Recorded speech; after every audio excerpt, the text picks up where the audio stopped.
हरे राम राम राम हरे हरे, हरे कृष्ण कृष्ण कृष्ण हरे हरे, हरे राम राम राम हरे हरे, हरे कृष्ण कृष्ण कृष्ण हरे हरे, हरे राम राम राम हरे हरे, हरे कृष्ण कृष्ण कृष्ण हरे हरे। राजाधिराज प्रभु रामचंद्र महाराज की जय। अनंत कोटि ब्रह्मांड नायक राजाधिराज योगीराज श्री गुरु समर्थ अक्कलकोट स्वामी समर्थ महाराज की जय। अनंत कोटि ब्रह्मांड नायक राजाधिराज योगीराज श्री गुरु समर्थ रामदास स्वामी महाराज की जय। अनंत कोटि ब्रह्मांड नायक राजाधिराज सच्चिदानंद सद्गुरु श्री ब्रह्म चैतन्य स्वामी महाराज की जय। सब संतन की जय। राजाधिराज प्रभु रामचंद्र महाराज की जय। गणेश शारदा चैव सद्गुरु सज्जनस्तथा आराध्य दैवतं गुह्यं सर्वं मे रघुनंदना। गुरुर्ब्रह्मा गुरुर्विष्णु गुरुर्देवो महेश्वरः, गुरुः साक्षात् परब्रह्म तस्मै श्री गुरवे नमः। शुका सारिखे पूर्ण वैराग्य जाचे, वसिष्ठा परी ज्ञान योगेश्वराचे, कवी वाल्मिका सारिखा मान्य ऐसा नमस्कार माझा सद्गुरु श्री रामदासा। मला वाटते अंतरित्वा वसावे, तुझ्या दासबोधासी त्वाबोध व्हावे। अपत्या परी पाववी प्रेमग्रासा, महाराज या सद्गुरु रामदासा। राजाधिराज प्रभु रामचंद्र महाराज की जय। सद्गुरु श्री समर्थ रामदास स्वामी महाराज की जय। जय जय रघुवीर समर्थ। श्री रामरायांच्या चरणी, श्री स्वामींच्या चरणी, समर्थांच्या चरणी, महाराजांच्या चरणी आणि आपणा सर्व श्रोत्यास वंदन करून आज आपण दशक 6 समास 9 सार शोधन या समासावर विवरण करणार आहोत। तत्पूर्वी सद्गुरूंचरणी प्रार्थना करूया।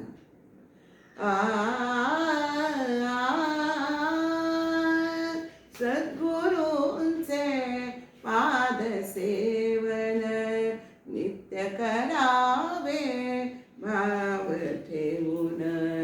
सद्गुरूंचे पाद सेवन नित्य करावे भाव ठेवून। चौथी भक्ती पाद सेवन श्रेष्ठ असे ती जगती जाण। त्रैलोक्याते करी पावन यास्तव सेवू सद्गुरु चरण। सद्गुरूंचे पाद सेवन नित्य करावे भाव ठेवून। सद्गुरु चरणी शरणागती ठेविता जीवाची हो उन्नती। जन्म मरण ते खचित निरसिती गुरु कृपाईसी असे महान। सद्गुरूंचे पाद सेवन नित्य करावे भाव ठेवून। अनुभव येण्या परब्रह्माचा संग सोडावा तो दृश्याचा। मार्गावरुनी सद्गुरूंच्या चालुनी त्याची व्हावे आपण। सद्गुरूंचे पाद सेवन नित्य करावे भाव ठेवून।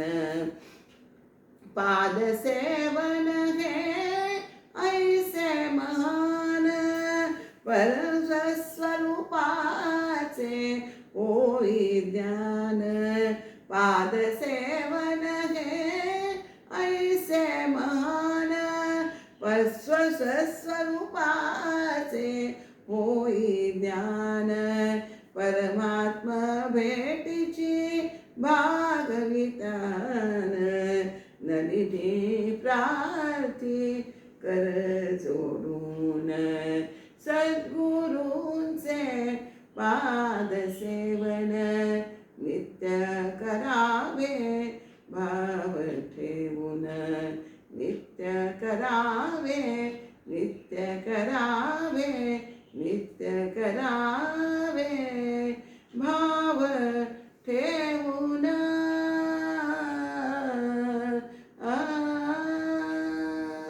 सद्गुरु श्री समर्थ रामदास स्वामी महाराज की जय. सार शोधन हा समास आहे. आपल्याला सार शोधन याच्यामध्ये काय घ्यायचे, जे सार आहे ते असार बाजूला त्यागून आपल्याला ते घ्यायचे आहे. सार आणि असार जसं आहे तसंच या विश्वामध्ये सगुण आणि निर्गुण पण आहे, नंतर दृश्य आणि अदृश्य आहे, स्थूल आणि सूक्ष्म आहे, आणि सामान्य आणि विशेष असेही आपल्याला गोष्टी आढळतात. आणि ब्रह्म आणि माया, सार आणि असार हे सगळं आपल्याला एका ठिकाणी या सृष्टीमध्ये आपल्याला दिसून येतं. त्यातलं जे आहे चांगलं आहे ते आपण, जे ज्ञानी लोक असतात ना, ते सार ग्रहण करतात. सार म्हणजे काय, जे सत्य आहे, ते शाश्वत आहे, असं एक परमात्म तत्वच हे सार आहे. आणि त्याला सोडून, ते सोडून बाकीचं सगळं जे आहे ते असार म्हणजेच नाशवंत. आपल्याला सृष्टी हे दिसते ते अशाश्वत आहे, नाशवंत आहे. हे आपल्याला कशामुळे कळतं, तर सारासार विचार आपल्याला प्रत्येक ठिकाणी करावा लागतो. सार काय आहे आणि असार काय आहे, आणि हे काम करण्याची बुद्धीची आपली कुवत असते. त्यासाठी आपल्याला बुद्धीच हे ठरवत असते की सार काय आणि असार काय. तर ती क्षमता आपल्याला उपासनेने वाढवायची आहे. बुद्धीची ही क्षमता वाढली की आपल्याला बरोबर जे सूक्ष्म आहे ते नजरेस येतं, ते सारासार विचाराने कळतं.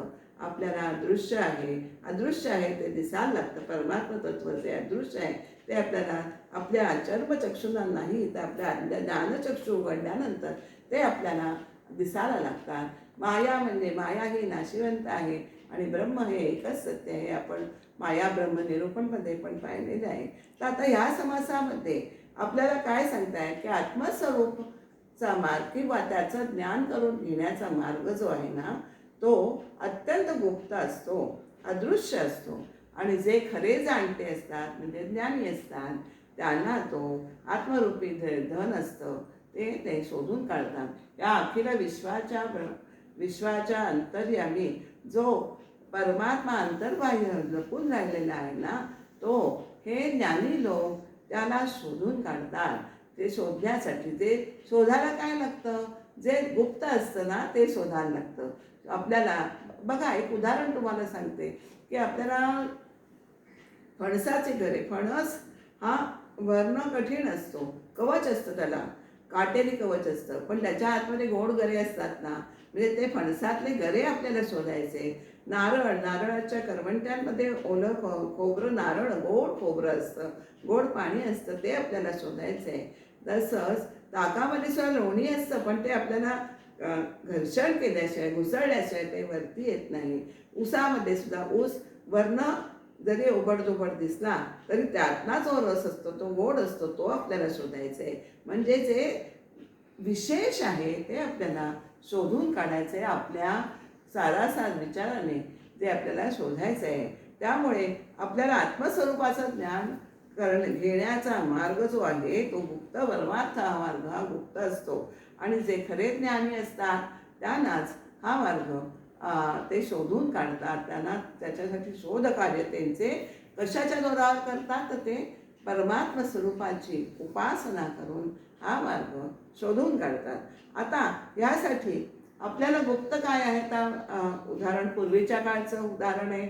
आपल्याला आत्ताच्या चालू काळात आपल्याला हे ते आपल्याला लागू पडतं की आता एखाद्या वेळेस खूप धनिक असतो माणूस, पण त्याच्यामध्ये भरपूर संपत्ती असते. पण पूर्वीच्या काळची ही पद्धत आहे की जेव्हा एक मोठा खड्डा करून चर खाणून त्याच्यामध्ये तो धनिक ही संपत्ती ठेवायचा आणि वरून पाणी सोडायचं. बाहेरच्यांना वाटतं की हे सगळं सरोवर पाण्याने भरलंय, पण ज्यांनी धन ठेवलेलं असतं ना त्याला माहिती असतं की आच्या आतमध्ये धन आहे. तो फक्त घरातलं आणि बाहेरचंच धन बघतो. आपल्याला बाहेरची दिसणारी संपत्ती दिसते तेवढंच त्याला खरं वाटतं. गुप्त ठेविले दंड अर्थ. आपल्याला गुप्त ठेवलेलं आहे. पूर्वीच्या काळी सळी तुळईमध्ये किंवा भाल असायची पहिल्यांदी, त्या भालामध्ये गुप्त धन ठेवलेलं असायचं आणि वरून त्याला मातीचं लिंपण करून भिंत बांधलेली असायची. पण जे गुप्त धन त्याने ठेवलं त्यालाच असायचं. नोकरा चाकरांना काय दिसायचं? बाहेर कपाट तिजोऱ्या ह्याच्यामध्ये किंवा बाहेर घराबाहेर जे आपल्याला धन दिसतं ते तेवढंच दिसायचं. ज्यांनी खरं धन ठेवलेलं असतं ना त्याला ते माहिती असतं. आणि दृश्याच्या आतमध्ये तसंच आपल्याला जो खरा परमात्मा लपलेला आहे ना त्याला शाणे लोक घेतात, सेवन करतात. त्याचं दृश्य साठवणे हा स्वार्थ खोटा आहे.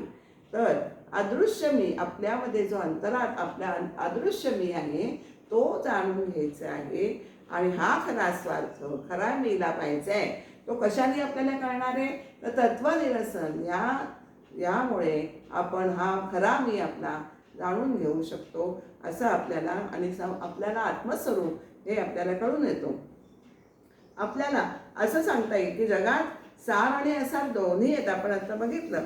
पण त्यातले भाग्यवान जे पुरुष असतात ना ते सारच सेवन करतात आणि भाग्यहीन पुरुष असतात ते असार सेवन करतात. जो भाग्यवान पुरुष सार सेवन करतात म्हणजे ज्यांनी परमात्मा शोधलेला आहे ना अंतरातला किंवा ब्रह्मांडातला, तो काय करतो? तो त्यांनी परमार्थ खरा साधला आहे. म्हणूनच ते आत्मस्वरूप ज्यांनी जाणलेलं आहे ते ज्ञानी आहे. त्यांनी तोच खरा राज्यधारी आहे. संतांच्या दृष्टीने तो राज्यधारी आहे. आणि बाकीचे ज्यांनी जाणलेलं नाही आहे ते सगळे भिकारी आहेत. परमार्थी तो राज्यधारी, परमार्थ नाही तो भिकारी, असं समर्थ आपल्याला सांगून दिलेले आहे. तो राज्यधारी कोण आहे? आत्मस्वरूप जाणणारा. स्वस्वरूप कळल्यावर परमात्मा या जगतातलं परमात्मा स्वरूप आहे आपल्याला आपोआपच कळून येतो. आणि आता कोण भिकारी आहेत बघा? ज्यांचा जसा विचार असतो ना तसं त्यांचं आपल्याला कळतं बरं का. आता काय करतात बघा, काबाडी वाहती काबाड. जे काबाड कष्ट करणारे आहेत त्यांना काबाड कष्टच छान वाटतात. तर आणि श्रेष्ठ जे श्रीमंत आहे किंवा श्रेष्ठ पुरुष असतात ते मौल्यवान रत्नांचा हा उपभोग घेत असतात. आणि ज्याचं त्याला ते कर्म असतं ते त्यांना गोड वाटतं. ते पूर्वकर्मानुसार त्यांना ते करायला लागतं आणि ते त्यांना गोड वाटतं. एक काष्ट स्वार्थ करीती, एक शुभा एक वटती. एक कोणी लाकूड तोडून हे करतं आपलं पोट भरतं, तर कोणी शुभा म्हणजे गोऱ्या वेचून पोट भरतं. तैसे नव्हे तर की नृपती सार भोगते. जे सार भोगते नृपती कसे असतात? तर ते आपल्याला कसे दिसतात? राजवैभव भोगणारे हे राजे हे असे नसतात. तर राजवैभव भोगणारे राजे हे जसे विशेष आहे त्याप्रमाणे जयास आहे विचार ते सुखासुनी झाले स्वार. ज्यांना सारासार विचार आहे ना ते पुरुष काय करतात? आपल्या एखाद्या राजाप्रमाणे स्वानंद सिंहासनावर आरूढ होतात. आणि बाकी सगळे काय करतात? बाकी सगळे दृश्य विश्वासा भार वाहत असते, मरून जातात. आता त्याच्यामध्येच आपल्याला सांगतात. आता बघा, जशी त्याची गोडी असते तसं एक दिव्यान्न. जे श्रेष्ठ असतात ना ते दिव्यान्न भक्षण करतात, पक्वान्न भक्षण करतात. आणि एक विष्टाच आवडते. जे खालच्याच ह्याची कामं करतात त्यांना ते विष्टाच चावडण्यासारखंच चिवडतात असं आपल्याला म्हणता येतो. आपण वर्तल्याचा घेतीस अभिमान. आणि पुन्हा आम्ही हे असं करतो त्याचा ते अभिमानही धरतात. हे बरोबर नाहीये. सार सेविजे श्रेष्ठी. जे श्रेष्ठ पुरुष असतात ते सार सेवन करतात. असार सेविजे वृथापृष्टी. वृथापृष्टी म्हणजे ऐत खाऊ बरं का. ज्यांना आपल्याला काहीही काम करायचं नाही, ऐत खाऊ असतात, पोट भरू असतात, ते काय करतात? ते असार सेवन करतात. आळशी असतात ते असार सेवन करतात. आणि सार आणि असाराचं सेवन करण्याचा विवेक हे मात्र शहाणी माणसं करतात. हे आपल्याला इथे लक्षात येते. आता आपल्याला असं मी तुम्हाला मगाशी म्हटलं, जे विशेष असतं ते दुर्मिळ असतं आणि ते कमी प्रमाणात दिसतं आणि जे सामान्य असतं ते सगळीकडे आपल्याला विखुरलेलं दिसतं. आता बघा, गुप्त परीस चिंतामणी. चिंतामणी काय किंवा परीस काय हे आपल्याला काही ठिकाणी आपल्याला ते शोधायला लागतात, गुप्त असतात. पण काचेचे आपल्याला खडे किंवा खडे, प्रगट खडे चिंतामणी, काचमणी आपल्याला, काचेचे मणी आपल्याला सर्वत्र मात्र दिसून येतात. तसंच सोन्याच्या खाणी, रत्नांच्या खाणी या विरळा असतात, पण आपल्याला दगड माती मात्र सगळीकडे रस्त्यावर पडलेली दिसते. कोठे दिसेना कल्पतरू, आपल्याला कल्पतरू दिसतो का कुठे? नाही दिसत. तसंच अव्हा शंख अव्हा वेग, उजव्या बाजूचा शंख किंवा उजव्या बाजूने वाढणारी जी वेल असते ना, ही गुप्त आणि तशाच गुप्त वनस्पती सुद्धा ज्या अमोल आहेत त्या क्वचितच आपल्याला दिसतात. पण एरंड किंवा धोत्रे हे आपल्याला मात्र सगळीकडे भरपूर प्रमाणात दिसतं. कुठे कल्पतरू दिसतो का? कुठे दिसत नाही. तो कल्पतरू दिसत नाही, किंवा पण आपल्याला कल्पतरू दिसत नाही, पण सगळीकडे ते शेरांचा म्हणजे शेराची झाडं मात्र आपल्याला पुष्कळ आढळतात. आणि तसंच चंदन हे सुद्धा, चंदनम न वने वने, आपल्याला माहिती आहे सुभाषित आहे, चंदन प्रत्येक जंगलात काही मिळत नाही, ते शोधायला लागतं. तसं चंदन आपल्याला सगळीकडे दिसत नाही, पण बोरी आणि बाबरी मात्र आपल्याला सर्वत्र दिसतात. कामधेनू जाणीचे इंद्र, कामधेनू सगळ्यांकडे असते का? नाही, ते इंद्राकडेच ती कामधेनू असते. आणि ह्या पृथ्वीवर मात्र आपल्याला उदंड खिल्लार, गाई खिल्लार ही उदंड आपल्याला आढळतात.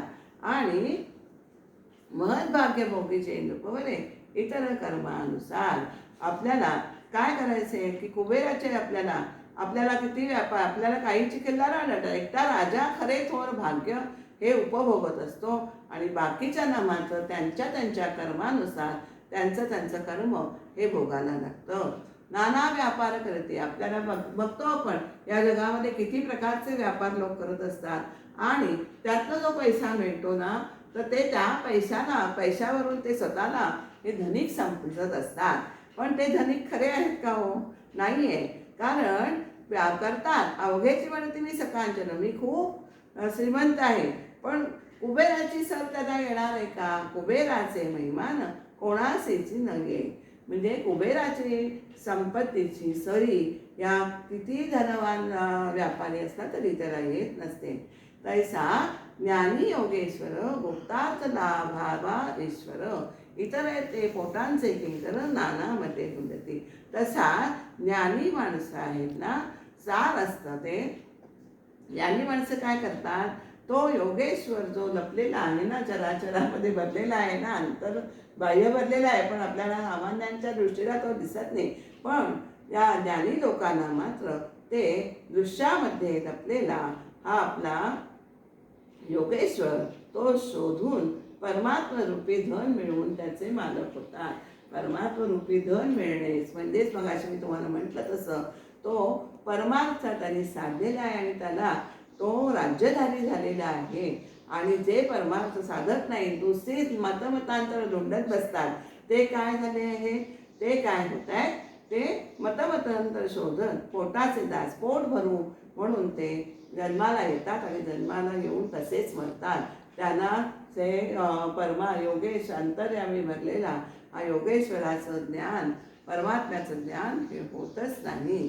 तस्मात सारते दिसेना आणि असारते दिसेजना, आपल्याला सार जे दिसेना, कारण काय, याचं कारण सांगितलंय की ते गुप्त असतं, त्यामुळे ते आपल्याला दिसत नाही. आणि असारते दिसेजना हे आपल्याला जे नाशवंत सृष्टी आहे ना, ती सगळ्यांच्या डोळ्यांना दिसते, पण सारासार विवंचना साधू जाणते. सार आणि असार यांचा विवेक मात्र साधू संत ज्ञानी लोक जाणतात. त्यामुळे काय होतं? इतरास हे काय सांगणे, खरे खोटे कोण जाणे, साधू संतांचे कोणी साधू संत जाणती. आणि हे इतरांना काय सांगावं की त्यांना त्यांच्यावर विश्वासच बसणार नाही, कारण त्यांनी अनुभवच घेतलेला नाही आहे. तर त्यांचा विश्वास कसा बसणार? सार कसे काय करणार लोकांना? सार कसे असते ते दिसत नाही. फक्त आसार असते, ते लोकांना दिसते. आसारापासून सार कसे निवडावं ही कला जी आहे ना, ती ज्ञानी पुरुषांच्या जवळ, साधू संतांना ठाऊक असते. आणि हे इतरांना, सामान्य लोकांना सांगून उपयोगाचंच नाही. ते समर्थांनी स्फुरद म्हटलेलं आहे की सामान्य लोकांना सांगून हे उपयोगाचे नाही आहे. त्यांना खरे आणि खोटे यांची निवड करण्याची कलाच नसते, म्हणून त्यांना सांगण्यात उपयोग नाही आहे. साधू संतांच्या या गुणाच्या असतात, ते फक्त साधू संत जाणत असतात. आपल्याला पुढे समर्थ काय म्हणतात, दिसेना ते गुप्तजन तया अशी करणे लागे अंजन, गुप्त परमात्मा सज्जन संगती शोधावा.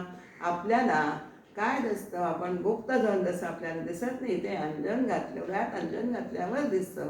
तसंच परमात्मा रूपी जे गुप्तधन आहे, ते सज्जन लोकांनी आपल्या डोळ्यात अंजन घातलं तर तो आपल्याला तत्काळ दिसायला लागतो. साधूंच्या संगतीमध्ये आपण त्याचा शोध घ्यायचा आहे.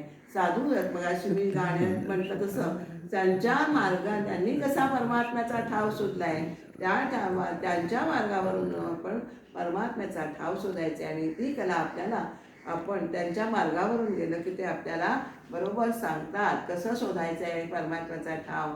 आपण मगाशी बघितलं की तत्वनिरसन करून आपल्याला परमात्मा, आपल्याला परमात्मा स्वरूपे जाणता येतं. रायात, आता बघा, रायाचे सन्निध होता सहज तिला बे श्रीमंतता. बघा, आपण श्रीमंतांच्या घरी राहायला गेलो की आपण त्यावेळेपुरतं ते आपण श्रीमंतीचा उपभोगतो की नाही, वैभव. तद्वतच आपण संत संगत धरली तर सद्वस्तू, संतांनी सद्वस्तूची प्राप्ती करून घेतली. त्यांच्या संगतीत आपण राहिलो तर आपल्याला, जसं राजाच्या संगतीत राहिलो तर आपल्याला श्रीमंत त्यावेळेपुरते येते, तसं संतांच्या संगतीत आपण राहिलो तर ही सद्वस्तू प्राप्ती आपल्याला निश्चित प्राप्त होणारे. विनासायास, हे मुख्य त्याच्यातलं सांगायचं असं की विनासायास आपल्याला प्राप्त होणार आहे. सद्वस्तू सुलाभे सद्वस्तू अव्यावेस्तास अव्यावेसो पाहता प्रशस्तास प्रशस्तू विचार लाभे. आपल्याला दृश्याच्या अंतर्यामी असलेला गुप्त परमात्मा शोधायचा आहे. हेच आपल्याला समर्थाने या समासातनं सांगितलेले आहे की कशा शोधायचे. सारासार विचार करून असार अशाश्वत तत्वास बाजूला सारून सार घ्यायचे आहे. हा उपदेश आपल्याला या समासातलं समर्थाने केलेला आहे, तो आपण आता पाहतोच आहोत. आणि कशाच्या जोरावर आपल्याला करायचं आहे तर आपली उपासना, त्यासाठी आपल्याला उपासना करायची आहे. समर्थ आता पुढे मी ते सांगतेच आहे की पुढे आपल्याला संसार आपल्याला त्यागून, आपल्याला ज्यासाठी संसार सोडून जायला लागतं अशातलाही भाग नाही आहे. संसार त्याग न करता अशी पुढे योगी येणारच आहे, त्यावेळेस मी आपण हा विचार करूया. तर सद्वस्तू, ज्यांचा गुप्त ठेवलेलं दिसत नाही, जो राजाच्या संगतीत आपल्याला आलो, परमात्मा वस्तूची त्याला तळमळ लागते ना, त्यालाच परमात्मा तत्व वस्तू ही आपल्याला उपलब्ध होते, त्याला प्राप्त होते. हे आपल्याला समर्थ या ओवीतून सांगतात. पण ज्यांना ही तळमळ लागत नाही त्यांना ते प्राप्त होतं का, त्यांचं मनच दुश्चित्त आहे, त्यांना तळमळ लागत नाही, त्यांच्या जीवनात सगळाच गोंधळ असतो. त्यामुळे त्यांचं जीवन अव्यवस्थित आहे, म्हणजे ते रीतीने वागत नाही आहे, सारासार विचार करून वागत नाही आहे. त्यांना मात्र त्यांच्या जीवनामध्ये सगळा गोंधळच आपल्याला दिसून येतो. आणि परमात्मा वस्तू म्हणजे कोणती, तर परमात्मा वस्तू पाहित गेल्यास थोर आणि श्रेष्ठ विचार हे आपल्याला प्राप्त होतात. परमात्मा वस्तूचा लाभ झाला की आपोआपच आपल्या ठिकाणी थोर आणि श्रेष्ठ विचार आपल्याला सद्गुरूंच्या संगतीने आपल्याला लागतात. म्हणून हे दृश्य ज्याचं अवघेचे आहे अशाश्वत, म्हणूनच हे दृश्य जे आहे जन्माला आलेले आहे, जे निर्माण झालेले आहे, त्याला नाश आहेच आहे. आणि अवघेचे आहे अशाश्वत, ते सगळं अशाश्वत आहे, नाशवंत आहे, कधी ना कधी त्याचा नाश होणार आहे. परमात्मा, पण परमात्मा कसा आहे, हा अच्युत आहे. अच्युत म्हणजे जो आपल्या पदापासून कधी न ढळणारा आहे, अनंत आहे, असं वेदशास्त्र त्याचं वर्णन करतात. आणि दृश्या वेगळा दृश्यांतरी सर्वात्मा तो सचराचरी, विचार पाहता अंतरी निश्चयवाणे. हा जरी दृश्याच्याहून अत्यंत दृश्याहून वेगळा आहे, परंतु दृश्याच्या अंतरात आहे आणि सर्वात्मा हा सगळीकडे सचराचरात भरलेला आहे. विचार पाहता अंतरी निश्चयवाणे. हा जर असा आपण विचार केला तर आपल्याला तो परमात्मा सर्वांच्या अंतर्यामी आत्मरूपाने वसलेला आहे हा विचार आपला निश्चित होतो. आता हा कसा आपल्याला परमात्मा कसा प्राप्त होतो, जन्माची सार्थकता करून घ्या असं संत सज्जन समर्थ म्हणतात. तर ते काय म्हणतात की तुम्हाला शोधायचं आहे, पण त्यासाठी तुम्हाला काय संसार त्याग न करिता प्रपंच उपाधी न सांडिता. संसाराचा त्याग करायला लागतो अशी ही गोष्ट नाहीये. प्रपंच उपाधी न सांडता, प्रपंचातल्या ज्या अनेक कटकटी आहेत त्या सुद्धा आपल्याला सोडायची गरज नाहीये. आणि जनामध्ये सार्थकता विचारायची होय. आपल्याला या संसारातच राहून नुसत्या नित्यानित्य विवेकाने, नित्य काय आहे, नित्य आहे तो परमात्मा आहे, अनित्य काय आहे, अनित्य हे सगळं दृश्य जगत हे अनित्य आहे, या नुसत्या नित्यानित्य विवेकाने घर बसल्या आपल्या हृदयातच आपल्याला आपल्या कोणताही परिश्रमा वाचून नित्यपूर्ण देवाचा हृदयातच आपल्याला साक्षात्कार अनुभव येतो, साक्षात्कार होतो. आता साक्षात्कार यासाठी आपल्याला परमार्थ साधना म्हणजे आपली उपासना करायची. आता परमात्मा प्राप्तीचे शास्त्रामध्ये आपल्याला 4 मार्ग सांगितलेले आहेत. कर्म मार्ग, भक्ती मार्ग, ज्ञान मार्ग आणि योग मार्ग, ध्यान मार्ग असे हे मार्ग आहेत. कोणतीही तुम्ही जो आपण मार्ग परमात्म्याकडे जाण्याचा जो मार्ग निवडतो त्यासाठी जी आपण खटपट करतो तीच त्याची साधना आहे. आणि या साधना म्हणजे परमात्मा साधना म्हणजे काय की परमात्म्याच्या अनुसंधानात सदैव राहायचं आहे. मग ही साधना कोणी जपतप करून करेल, कोणी अनुष्ठान करून करेल, कोणी नवविधा भक्ती एखादी भक्ती करून, कोणी आत्मनिवेदन करून किंवा ह्या दृश्याचा संग सोडून वनात राहून ही साधना करेल, ही त्याची परमार्थ साधना होते. या परमार्थ साधनेने काय होतं की आत्मस्वरूपावर जे मायेचे अज्ञानाचे पटन आलेले आहे, ते दूर करायचा जो प्रयत्न आहे त्यालाच आपण परमार्थ साधना म्हणतो. साधना म्हणजे शेवटी तप आहे, एक प्रकारचं तप आहे. आणि आत्मस्वरूप हे आपल्याला तप केल्याशिवाय आपल्याला मिळत नाही, परंतु सद्गुरूंच्या सहवासात सारासार विचाराने मात्र ते आपल्याला विनासायास हा संसार न सोडता, प्रपंचातल्या कटकटी न सोडता आपल्याला विनासायास प्राप्त होतं. आणि याच जन्मी आपल्याला त्याचा अनुभव येतो. याची देही याची डोळा आपण म्हणतो तसा आपल्याला परमात्मा स्वरूपाचा अनुभव घ्यायचा आहे. संतांनी सांगितलेली त्यासाठी उपासना करणं ही अत्यंत महत्त्वाची आहे. आणि आता समर्थ असं म्हणतात की हे मी तुम्हाला जे सांगितले, समर्थांचं आपल्या सगळ्यांना माहिती आहे, आधी केले मग सांगितले. समर्थांनी या सगळ्याचा अनुभव स्वतः घेतलेला आहे. म्हणूनच ते म्हणतात हे प्रचितीचे बोलणे वेके प्रचित पाहणे, हे प्रचितीचं बोलणं आहे.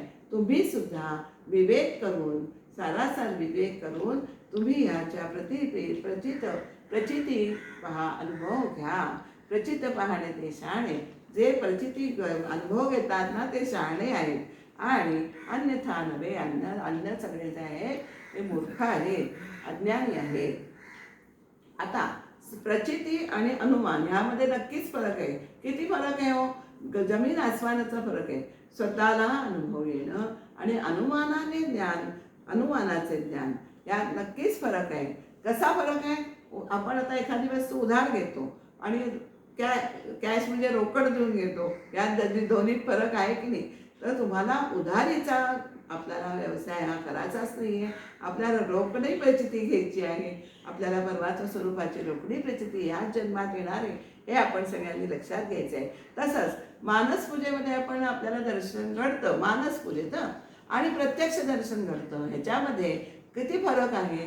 तसाच फरक आपल्याला जसं अंतर आहे ना, तसंच पुढे जन्मांतरी होणार हा आपल्याला जो अनुभव तो पुढील कधी जन्मात येईल हा झाला अवघा उधार व्यापार झाला. तसा नव्हे सारासार तत्काळ लाभे, सारासार विचार मात्र तसा नाहीये.